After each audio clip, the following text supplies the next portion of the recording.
are no match for a good blaster at your side. Which is probably why Han Solo remains one of Battlefront II's most dangerous heroes. Hey there, I'm Massive G, and in this video, I'll be showing you how to dominate as everyone's favorite smuggler, Han Solo. I'll start by showing you how to make the most of Han's weapons and abilities before moving on to multiplayer strategy.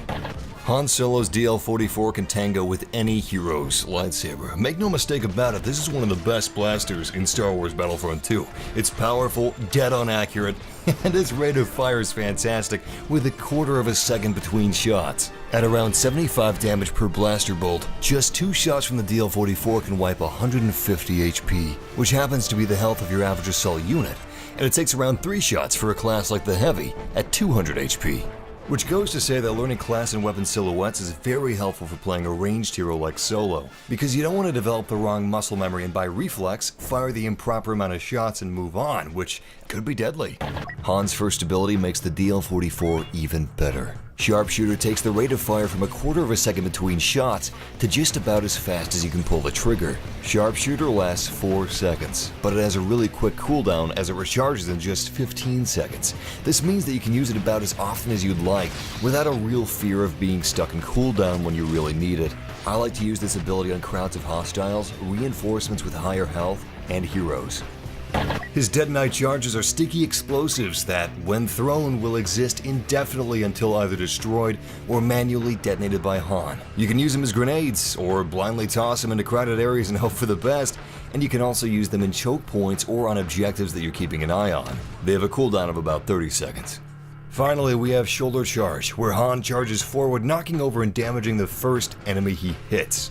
It's got a short cooldown of 10 seconds, but you're probably not going to be using it every 10 seconds against a hostile because you don't want to be the target of his friends. But it's great for singular targets or hero situations where your odds of survival are better if you stand and fight.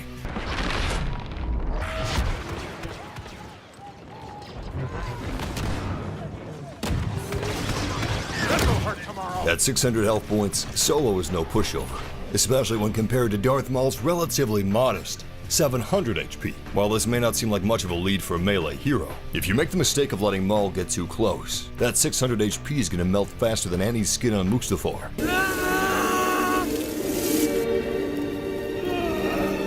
Even with a well-placed shoulder charge, it's not always going to be enough to escape from a skilled melee player, especially with a hero that excels at dodging with disorienting speed. Sometimes it may be tempting to use shoulder charge to ambush some enemies, knocking one down and rapid-firing the rest. You are a hero, after all.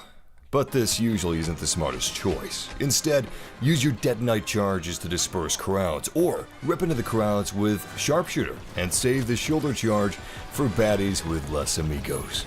Of course, this depends entirely on how distracted the enemy is, and the environment around you. For example, this hallway allowed me to knock the hell out of this B-2 battle droid without his teammates being able to do a damn thing about it, and Darth Maul was already distracted to boot. Then I made a quick escape through this conveniently placed doorway ahead of me. Even though Han Solo isn't necessarily a front lines hero, he excels at tearing up the front lines with his amazing weapons and abilities, but he is more effective as a cover shooter. Just remember to ask yourself before you move into new areas of the map, how much cover is there and where is it?